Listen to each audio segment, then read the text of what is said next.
Welcome back to welcome to A S K classes. Finally class 11th की economy वाले student का सबसे ज़्यादा यही मैसेज आ रहा था कि सर आप बोले थे पार्ट नंबर सेकंड दीजिए, तो कब आएगा आखिरकार पार्ट नंबर सेकंड। और मैंने तुमसे प्रॉमिस किया था ना कि इस वीडियो के बाद थोड़ी देर में पार्ट नंबर सेकंड अपलोड कर दूंगा, इसे भी अच्छे से पढ़ लेना। एंड फाइनली अब पार्ट नंबर सेकंड आपके सामने है। तो चलिए देखते हैं पार्ट नंबर सेकंड में किस प्रकार से क्वेश्चन रखे गए हैं एंड क्या होगा इसका सही आंसर। इकोनॉमी का पेपर हमारा 80 नंबर का रहेगा, समय हमें 3 घंटे मिलेंगे। देखिए स्टूडेंट्स, अगर आपने अभी तक पार्ट नंबर फर्स्ट नहीं देखा है तो प्लीज़ जाइए जा करके देखिए, क्योंकि यहाँ से बहुत सारे क्वेश्चंस आपके एग्जाम में देखने को मिलेगा। और जो मैं एक क्वेश्चन समझाया हूँ ना, उसके इर्द गिर्द जितने फैक्ट बन सकते हैं उन फैक्ट के भी बारे में डिस्कस किया हूँ।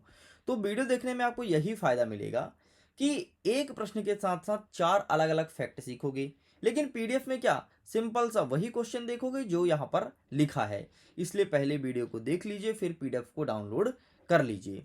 वैसे तो पार्ट नंबर फर्स्ट में मैं प्रश्न क्रमांक 1 से लेकर के 9 तक के संपूर्ण प्रश्न और उत्तर को कवर कर दिया था। इस वीडियो में 10 से लेकर के और आगे 23 तक के संपूर्ण प्रश्न और उत्तर को कवर करने वाले हैं।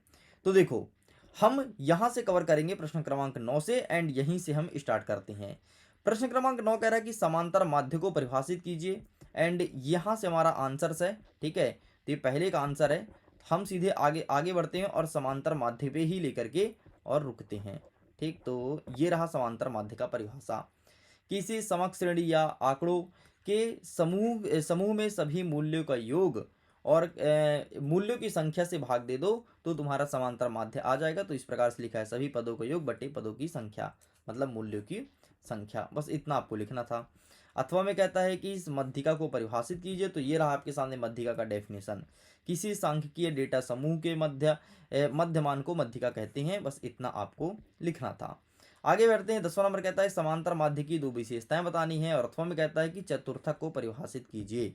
आइए दिखाते हैं समांतर माध्य की विशेषताएं। सबसे पहले सभी मूल्यों पर आधारित, ये लिखने के बाद आपको थोड़ी इसको डिस्क्राइब भी करना होगा। दूसरा नंबर कहता है केंद्रीय प्रवृत्त का स्थायी माप, ये लिखने के बाद थोड़ी सी डिस्क्राइब भी कर देना।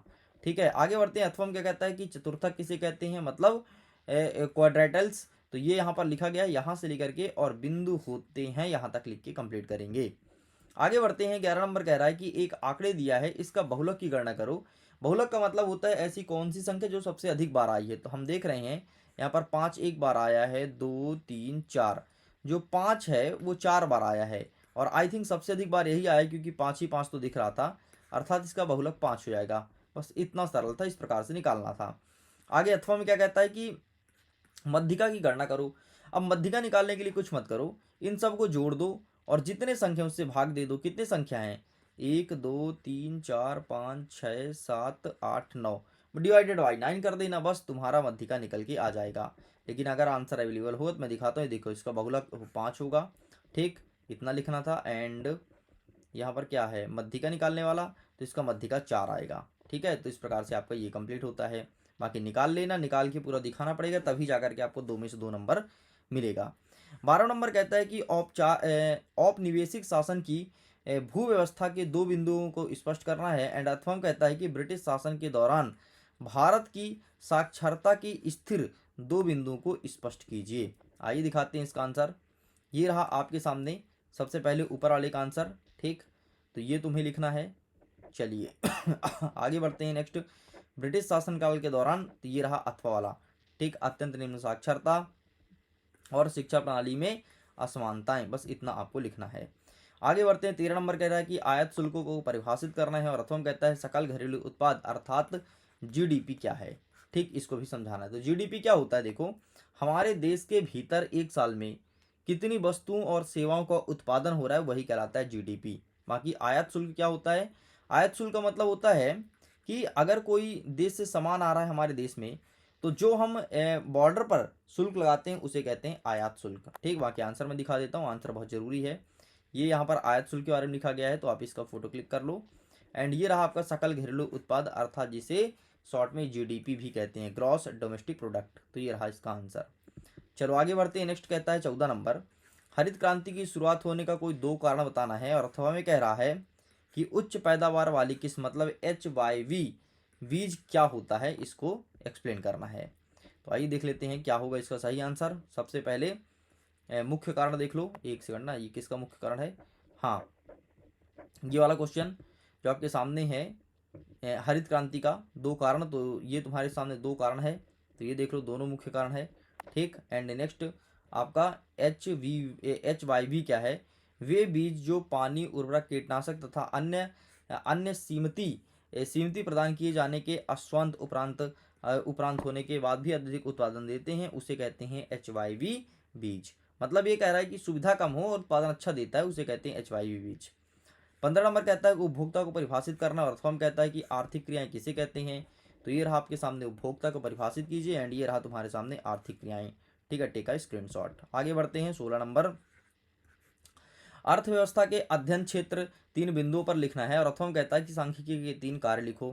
तो ये रहा अर्थव्यवस्था के अध्ययन बिंदु, व्यष्टि अर्थव्यवस्था मतलब माइक्रो इकोनॉमी, समष्टि अर्थव्यवस्था मतलब माइक्रोज इकोनॉमी, एंड प्रयुक्त अर्थव्यवस्था मतलब अप्लाइड इकोनॉमी। तो ये तुम्हें 3 प्रकार लिखना था। आगे बढ़ते हैं, सांख्यिकीय के कार्य पूछा है ना, ये हो चुका है, नहीं हुआ। ये रहा सांख्यिकीय कार्य, सबसे पहले आंकड़े एकत्रित करना होता है ना, जिसे इंग्लिश में कहते हैं डेटा कलेक्शन।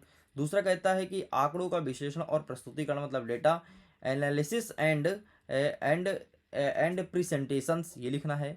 ठीक है, और व्याख्या एवं पूर्वानुमान मतलब इंटरप्रिटेशन एंड फॉरकास्टिंग, बस इतना लिख के कंप्लीट करेंगे।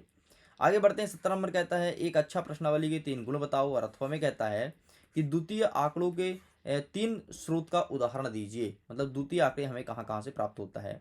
सबसे पहले अच्छा प्रश्नावली में क्या होना चाहिए, तो स्पष्टता होनी चाहिए मतलब क्लियर होना चाहिए, प्रासंगिक होना चाहिए, और संक्षिप्तता होनी चाहिए मतलब सारांश में लिखा होना चाहिए। ठीक, तो ये रहा, इसको डिटेल भी करना पड़ेगा, पूरा पूरा स्क्रीनशॉट ले लो, यही लिख करके चले आना। आगे बढ़ते हैं, द्वितीय आंकड़े के प्राप्त करने के स्रोत। तो सबसे पहले सरकारी प्रकाशन, सरकार जो भी प्रकाशित करता है हमें पता चल जाता है वो द्वितीय आंकड़े कहलाएगा। अकादमिक कहलाएगा, अकादमिक और विद्वान का प्रकाशन और मीडिया का स्रोत, ये कहलाता है आपका द्वितीय आंकड़े। नेक्स्ट कहता है 18 नंबर, स्वतंत्रता से पूर्व भारत की जनसंख्या की व्यावसायिक संरचना की 3 विशेषताएं लिखना है, और अथवा में कहता है कि ब्रिटिश शासन के दौरान कृषि की व्यवस्था का 3 बिंदुओं पर स्पष्ट करना है। तो ये रहा आपके सामने स्वतंत्रता वाला। ठीक है, एंड ये रहा इसकी विशेषताएं, इसका फोटो खींच लो। आगे बढ़ते हैं, ये ब्रिटिश शासनकाल के दौरान व्यवसायीकरण की 3 प्रमुख बिंदु हैं। तो ये नगद फसलों की प्रधानता, ठीक है, भूमि व्यापार वस्तु बनाना, एंड किसान का शोषण और दरिद्रता, इतना लिखेंगे।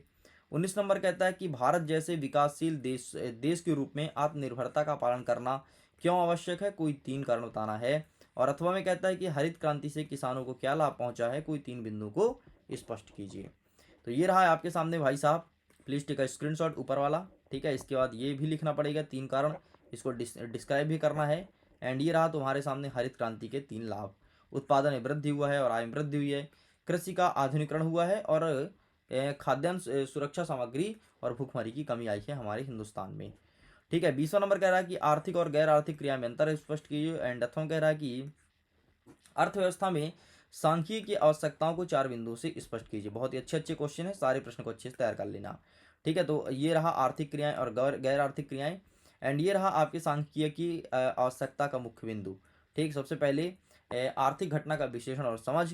नेक्स्ट कहता है नीति निर्माण में सहायता। नेक्स्ट कहता है तुलनात्मक अध्ययन। नेक्स्ट कहता है भविष्यवाणी एवं पूर्वानुमान, इतना आपको लिखना है। आगे बढ़ते हैं, 21 नंबर कह रहा है कि 10 परिवारों की मासिक आय का आंकड़े के अनुसार कुछ इतना दिया गया है, तो समांतर माध्य का परिकल्पना करना है और कल्पित माध्य विधि से। अथवा हम कहता है कि निम्नलिखित आंकड़े किसी कारखाने में कार्यरत लोगों की दैनिक मजदूरी के संबंध में है, तो मध्यिका दैनिक मजदूरी का परिकल्पना कीजिए, ये पूछा गया है। ये रहा है आपके सामने, ठीक, दैनिक मजदूरी वाला, ठीक, पूरा पूरा लिखा गया है। एंड इसका अथवा वाला देख सकते हैं, 22 नंबर का उत्तर है। ठीक है, तो एक सेकंड इसको मैं मैच कर लेता हूँ। हाँ, ये वाला उत्तर है स्वतंत्रता के समय। ठीक है, ऊपर वाला आंसर है। एंड अथवा क्या कहता है कि ब्रिटिश शासनकाल में ब्रिटिश नीतियों के भारत के अर्थव्यवस्था पर क्या प्रभाव पड़ता है, ये पड़ता। ठीक है, तो ये रहा सबसे पहले 22वां का अथवा, इसका भी स्क्रीनशॉट ले लो। ठीक, कौन कौन से प्रभाव पड़ते हैं यहाँ पर लिखा है, जैसे किसानों पर भारतीय अधिक बोझ उठाना पड़ता, और पारंपरिक उद्योग का पतन हो जाता, मतलब जो प्राचीन काल चली आ रही, और धन का निर्गमन होता, मतलब धन अपने स्थान से निकल के अपने देश निकले दूसरे स्थान तक जाता, बस इतना लिखना है। ब्रिटिश शासनकाल वाला मैं दिखा देता हूँ, ये रहा तुम्हारे सामने ठीक है, ब्रिटिश शासनकाल का। तो ये पूरा पूरा स्क्रीनशॉट ले लीजिए। आगे बढ़ते हैं। अंतिम प्रश्न कहता है कि क्या अंग्रेज ने भारत के कुछ It's सकारात्मक 10 o'clock. योगदान भी दिया था? इन 4 बिंदु को बताना है। और अथवा कहता है कि भारत में रेल व्यवस्था के आरंभ के कौन कौन से प्रभाव पड़े थे? तो ये रहा रेल व्यवस्था के आरंभ के प्रभाव, ये चीज़ लिखना है। एंड ब्रिटिश सरकार के बारे में यहाँ पर 4 पॉइंट, ब्रिटिश शासन और नियंत्रण में वृद्धि करना है। ठीक है, आर्थिक एकीकरण और औद्योगिकरण है। नेक्स्ट क्या कह रहा है कि रोजगार सृजन है। और नेक्स्ट कह रहा है कि सामाजिक सांस्कृतिक एकीकरण है। तो इस प्रकार से स्टूडेंट सब कुछ कंप्लीट होता है, 1 से लेकर के 23 तक सब कुछ कंप्लीट कर दिए हूँ ऑल टू ऑल। जा करके आप पीडीएफ को डाउनलोड कर लो और बढ़िया प्रिपरेशन करो। बूस्टर डोज का पीडीएफ या फिर वीडियोस आपको कल मिलेगा, तो परेशान मत होइएगा। ओके, मैं वीडियो को एंड करता हूँ। Thanks for watching. खुश रहिए, पढ़ते रहिए, मुस्कुराते रहिए। पीडीएफ को डाउनलोड कीजिए, लिंक डिस्क्रिप्शन बॉक्स में दिया गया है। Bye bye.